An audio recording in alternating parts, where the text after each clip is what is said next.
Hello, high, কি করো? ঘ্রাণ নেই। ঘ্রাণ?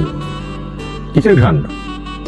তুমি আমার হাতে কিস করছো, সেটার ঘ্রাণ এখনো লেগে আছে। ডিনার করেছো?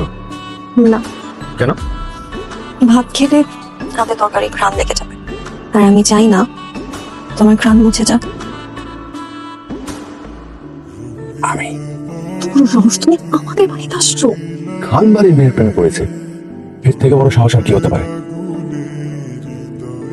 আসো। সবকিছু জেনে শুনে তুই এই কাজ কেন করলি? কেন করলি বল না, বল কেন? থামা, তোকে আমি অনেক বিশ্বাস করতাম, কি করে পারলি তুই এই কাজটা করতে? হ্যালো, আমি খান বাড়ি থেকে বল।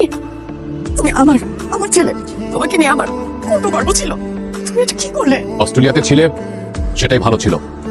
দেশে কেন আসছো? আমাদের পরিবারের সম্মান নষ্ট করতে? তোমাকে আমি প্রথমবার এবং শেষবার মতো সাবধান করে দিচ্ছি, আর যদি কখনো এই পথে পা বাড়াও, এর পরিণাম কিন্তু ভালো হবে না। আজকে থেকে তোর বাইরে যাওয়া একদম নিষেধ। খালা যান, বছরের পর বছর নিজের ইমোশন কিভাবে চাপিয়ে রেখে বেঁচে, সেটাকে কি বেঁচে থাকা বলে? সত্যি বেঁচে আছো? লতার সাথে কথা বলা দরকার, দেখা করা দরকার। তুই যাবি আমার সাথে? না স্বাস্থ্য, আমি এসবের মধ্যে নাই। তোর যা ইচ্ছে তুমি তাই করো।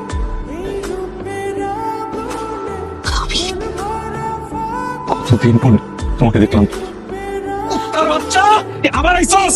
তোর হাড্ডি গুটি সব গুলো করে ফেলাবো। আই কুত্তার বাচ্চা, আই বাবা, মা, দাদি কাউকে ডাইছে। আই তোমার সাহস দেখে আমি অবাক না হয়ে পারতেছি না। এই খান বাড়ির কাছে সাহস তুই কোথায় পেলি? হ্যাঁ, তোর আইজল খান, আপনি আপনার নাতিরে সামলাইতে পারেন নাই। সে আমাদের বাড়িতে আসছিল, তারা খাইছে। দাঁড়াও, বাড়িতে এসেছে কেন? যেখানে ছিল সেখানে যাও। ভেবেছিলাম আমার ছেলে আমার কাছে থাকবে, কিন্তু কোনো দরকার নেই, তুমি অস্ট্রেলিয়া চলে যাও। বারবার না করার পরও কেন এই কাজ করেছো? আমি তো পায়ে ধরি, তুই তোমার ছেলেকে এই বাড়ি থেকে চলে যেতে বলো। ভাইয়া, তুমি কি সত্যি সত্যি চলে যাবা? সত্যি সত্যি চলে যাবো।